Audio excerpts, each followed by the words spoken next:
The U.S. may start bilateral talks on new trade deals after imposing tariffs on major partners, including South Korea. Seoul's trade minister, who wrapped up his trip to Washington, says the Trump administration's reciprocal tariffs on the country are expected to take place starting April as planned. Our Lee Soo-jin starts us off. The United States is considering forging new trade agreements, which could also impact free trade agreement partners like South Korea. U.S. Secretary of State Marco Rubio, in a CBS interview on Sunday local time, said that the U.S. could potentially engage in bilateral agreements with countries after resetting a new baseline of fairness and reciprocity.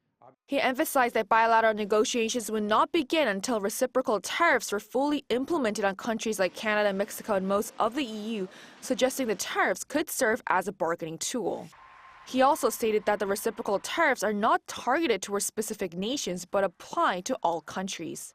South Korea's Trade Minister Chung In-kyo, who visited Washington to request an exemption from the tariffs, said on his return that the reciprocal tariffs on South Korea are likely to take effect on April 2nd, as President Donald Trump previously announced.